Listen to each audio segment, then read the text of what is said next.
এবং আমার দেশনেত্রী বেগম খালেদা জিয়া অচিরেই রাষ্ট্র কাঠামো মেরামতের ৩১ দফা প্রস্তাবে জনসম্পৃক্ততা বাড়াতে দেশের বিভিন্ন অঞ্চলে কর্মশালা করছে বিএনপি।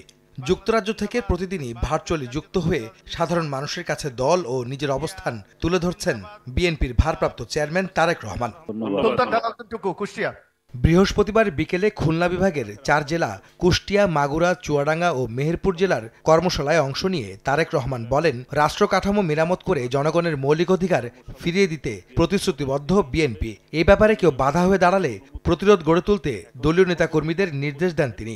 আমাদের এই লক্ষ্য এবং এই উদ্দেশ্যকে ৩১ দফার মাধ্যমে জনগণের পাশে দাঁড়ানোর যে আমাদের শপথ, এই শপথকে লক্ষ্যভ্রষ্ট করার জন্য যদি কেউ এমন কোনো অন্যায় করে থাকে তার বিরুদ্ধে প্রতিবাদ এবং প্রতিরোধ আমরা গড়ে তুলব।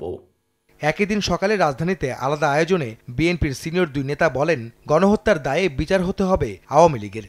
সংকট কাটাতে নির্বাচন দিতে অন্তর্বর্তী সরকারের প্রতি আহ্বানও জানান তারা। বিকেলে বিএনপি চেয়ারপারসনের গুলশান কার্যালয়ে বিএনপি মহাসচিব মির্জা ফখরুল ইসলাম আলমগীরের সঙ্গে বৈঠক করেছেন ইউরোপিয়ান পার্টনারশিপ ফর ডেমোক্রেসির একটি প্রতিনিধি দল।